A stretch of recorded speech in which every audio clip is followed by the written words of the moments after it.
ये बात ठीक है अशोक जी, जो मुझे भांप रहा है वो आपसे कह रहा हूं मित्रता में। ओवैसी जब प्रचार में निकलेंगे उत्तर प्रदेश में, तो वो हर गांव शहर हर सभा में यही कहेंगे कि 4 बार आप रह लिए, इस बार किसी गोल टोपी वाले को अनाउंस करो। तो आपको घेरेंगे, तो फिर आप भले उसका कुछ भी उत्तर दो, लेकिन वो सवाल तो हर जगह पूछेंगे कि 4 बार हमने आपको वोट करके मुख्यमंत्री बनवाया, एक बार आप बनवा दो। ये सवाल आएगा, ये सवाल आएगा, और समाजवादी पार्टी को ये सवाल परेशान करेगा ग्राउंड जीरो पर। ये मसला रविंद्र पटेल जी, बात वहीं आकर खड़ी हो जाती है कि एसआईआर अगर जनता का मुद्दा होता, क्योंकि एसआईआर इसलिए मैंने कहा अखिलेश जी का इस पर बहुत जोर है, अगर एसआईआर जनता का मुद्दा होता और इससे वोट प्रभावित हो रहा होता, जनमत प्रभावित हो रहा होता, तो बिहार की तस्वीर ठीक उल्टी होती जो आई चुनाव में।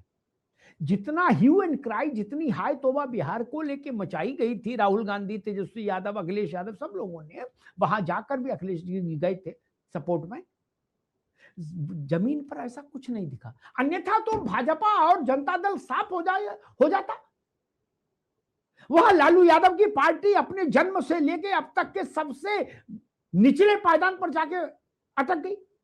रविंद्र पटेल, तो जो बिहार का अनुभव बताता है, वो बताता है कि उत्तर प्रदेश में कोई मुद्दा चले लेकिन एसआईआर तो नहीं चलता दिखता हमको।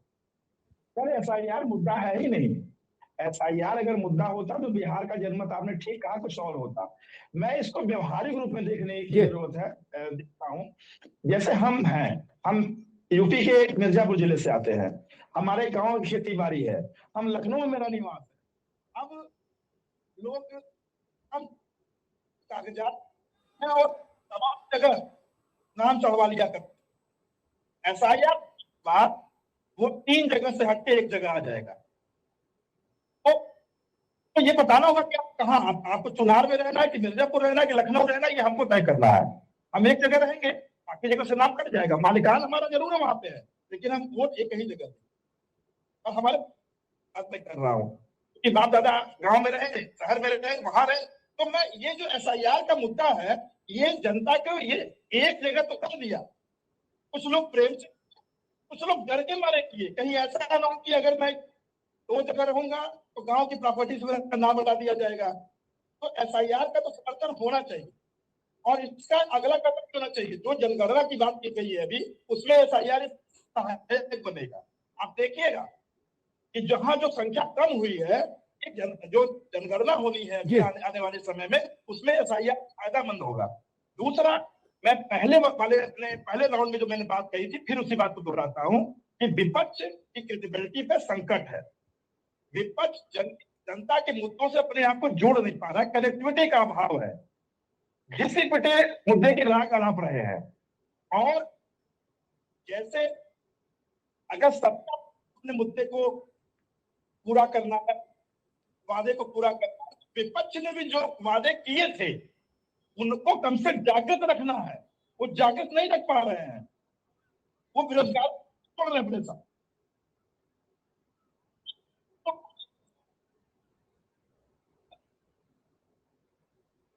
जी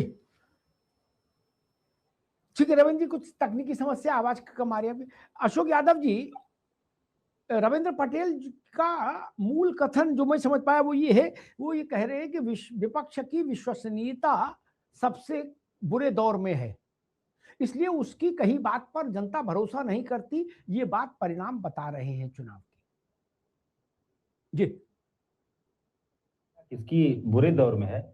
आपको 2024 का लोकसभा चुनाव, खासतौर से बनारस काशी की सीट के बारे में एक बार आपको सरसरी निगाह से देखना पड़ेगा कि जो व्यक्ति अपने आप को कहता है कि हम पूरे विश्व में उनका नाम का डंका बज रहा है, उनकी विश्वसनीयता इस कदर गिर गई थी, 3,27,000 वोट कम हो गए उनके। 3.25 लाख वोट किसी मतलब सिटिंग प्रधानमंत्री का, वो भी इतना जिसकी जय जयकार हो रही हो, उसका कम हो जाना, मतलब आप समझ सकते हैं कितनी क्रेडिबिलिटी गिरी है।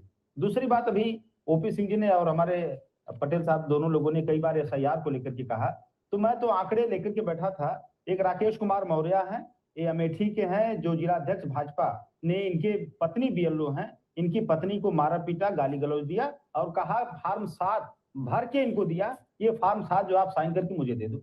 उन्होंने एफआईआर कराया थाने में, ठीक है, ठेकहा गांव है, थाना संग्रामपुर, तहसील अमेठी, जिला अमेठी। दूसरा नंदलाल नाम का एक व्यक्ति है सुल्तानपुर में, जिसे आप कल 1 लाख रुपया दिए। हाँ जी, जिसके नाम से फॉर्म 7 भरा गया। वो आदमी अनपढ़ है, अंगूठा लगाता है। और ऐसे 1-2 नहीं, मेरे पास 1 दर्जन उदाहरण मैं इस अपने डायरी में लिख के रखा हूँ, 1 दर्जन एग्जाम्पल है। तो क्या ये सारे केसेस फर्जी हैं या अशोक जी ठीक, तो इस तरह की चीजें हो रही है ना। तो अच्छा, दूसरी बात, ये एसआईआर का एडवांटेज इन्होंने बताया, लेकिन उसकी साजिश नहीं बताए। साजिश तो हम लोग बता रहे हैं। और ओपी सिंह जी ने कहा कि रोहिंग्या बांग्लादेशियों को जो सोचते हैं कि लोग रहे इस देश में। मैं दूसरी संख्या पूछता हूँ, 18 बड़ा 0 बड़ा नहीं, 18 बड़ा 0 बड़ा छोड़ दीजिए उसको, 88,000 बड़ा है कि 5,000 बड़ा है ओपी सिंह जी? ये भी नहीं बता पाएंगे। क्यों नहीं बता पाएंगे? कि मनमोहन सिंह की सरकार थी, 88,000 घुसपैठियों को डिपोर्ट किया गया था। ओपी सिंह जी, आप पत्रकार भी रहे हैं, सीनियर आदमी हैं, लेकिन आपकी सरकार में विगत 11 वर्षों का कार्यकाल जो सदन में जो आंकड़े प्रस्तुत किए, लगभग 5,000 से कुछ कम संख्या, 4800 या 4900 ऐसे कुछ संख्या है। तो आप जो घुसपैठिया के विरोध में सरकार आपकी है, एंटी घुसपैठिया गवर्नमेंट, इसने 5,000 से कम लोगों को डिपोर्ट किया। जो प्रो घुसपैठिया जिसको आप कहते थे मनमोहन सरकार, उसने 88,000 घुसपैठियों को बाहर कर दिया। तो आपकी बातें पता नहीं कैसी हैं, बातें करते हैं कुछ, आंकड़े बोलते हैं कुछ। ठीक, तो आप तो पहले अपने आंकड़े को सही करिए। ठीक है अशोक जी। ओपी सिंह जी, समाजवादी पार्टी कह रही है कि आपने जितने घुसपैठिए हटाए, उससे ज्यादा तो मनमोहन सिंह की सरकार घुसपैठिए हटा चुकी थी। एक सवाल आया विश्वसनीयता के।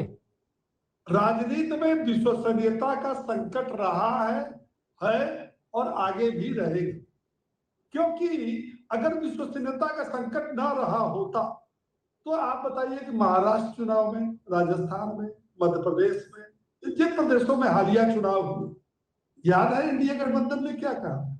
जब हमने कहा कि किसानों को हम 2,000 देंगे तो उन्होंने कहा 20,000 देंगे। बिहार में भी यही हुआ। हम आयुष्मान भारत के तहत जो है 5 लाख देंगे, कहा 25 लाख देंगे। तो सवाल विश्वसनीयता का तो है। 25 लाख वाले पर विश्वास नहीं किया, 5 लाख वाले पर विश्वास किया। 2,000 किसानों को दे इस पर विश्वास किया, 20,000 जो दे उस पर विश्वास नहीं किया। तो ये विश्वसनीयता के संकट। दूसरी कि जिस पार्टी का मुख्यमंत्री या प्रधानमंत्री चेहरा लड़ता है, वो देश की जनता ऑटोमेटिक इस बात को जानती है कि एक तरफ ये चेहरा, एक तरफ ये चेहरा। भाई ये भी तो समाजवादी पार्टी नादान तो नहीं है, न कांग्रेस पार्टी है। 4 बार उत्तर प्रदेश में रही और 78 में 58 साल जो है केंद्र में रही। तो ये बताने की जरूरत नहीं विश्वसनीयता। दूसरी, हम कहते हैं कि रोहिंग्या और बांग्लादेशी ये चाहे जिसके जमाने में गए हो, हम कहते हैं कि मनमोहन के जमाने में गए या कांग्रेस की उदारता के कारण में, हम कहते हैं कि इनके कारण वो फले फूले, हम कहते हैं कि इनके कारण उनका राशन कार्ड बना, आधार कार्ड मिला, बिजली की लाइन मिली, आवास मिला। तो ये तो प्रदेश सरकारों का काम है। मैं इसके बाद, लेकिन सवाल ये उठता है कि अब हमारे या तुम्हारे जिसके भी कार्यकाल में आए, अब उनको बाहर करने का काम बड़ी तेजी से कर रहा है। तो आपके सीने में क्यों दर्द हो रहा है भैया? आप हार्ट अटैक के पेशेंट तो हो नहीं। आप जो है बेवजह की जो है सीने में दर्द लेके घूम रहे हो कि ये मेरे भाई है। क्यों इनको? आपको ये कहना चाहिए कि मैं सरकार के साथ हूँ। जिसके भी जो हम कहेंगे कि कांग्रेस के जमाने में, आप कहोगे भाजपा के जमाने में, तो भैया निकाले जा रहे हैं ना। तो आपको तो ये कहना चाहिए कि जो कार्य हो रहा है वो अच्छा हो। ठीक है, समय कम है मित्र, समय कम है। रविंद्र जी, छोटी सी टिप्पणी, जो शिकायतें एसआईआर को लेकर समाजवादी पार्टी को और कांग्रेस को हैं, अगर वो शिकायतें सही हो, ये सही साबित हो, तो इसका तो राजनीतिक अर्थ ये होना चाहिए कि उत्तर प्रदेश से भाजपा और एनडीए साफ हो जाएगा। और अगर भाजपा और एनडीए जनता का विश्वास लेकर लौटता है तो माना जाएगा सपा की शिकायतें गलत थी। नहीं, मैं तो सीधा सपाटी इतना ही से गणित समझ पाया। छोटा सा उत्तर।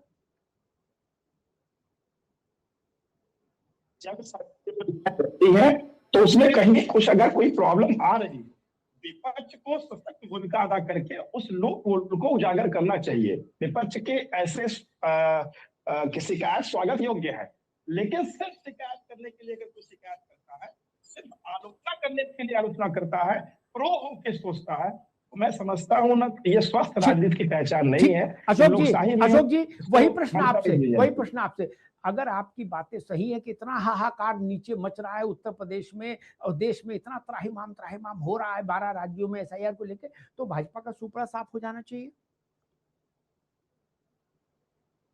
हो जाना चाहिए, बिल्कुल सही बात है। लेकिन हमारे राशिद जी ने कहा था कल लोकसभा में कि जैसे चुनाव आएगा ये सबके खाते में 10-10 हजार रुपए डाल देंगे। तो आप पूरी डेमोक्रेसी को करप्ट बना रहे हैं, पूरी इलेक्टोरल प्रोसेस को आप करप्ट बना रहे हैं। ठीक है। और दूसरी बात 10 सेकंड ओपी सिंह जी ने कहा कि आपके सीने में क्यों दर्द हो रहा है। देखिए, आप पूछ रहे हैं आम करे, ये बता रहे हैं अंगूर करे। आपने पूछा कि 88,000 को मनमोहन सरकार ने भगाया, आपने कितना भगाया, तो कह रहे सीने में दर्द हो रहा है। तो कम से कम जो टू दी पॉइंट उत्तर आप दे देते तो हम भी संतुष्ट हो जाते, आपके दर्शक भी संतुष्ट हो जाते। थैंक यू भाई। अब अशोक जी अंगूर तक आ गए। खैर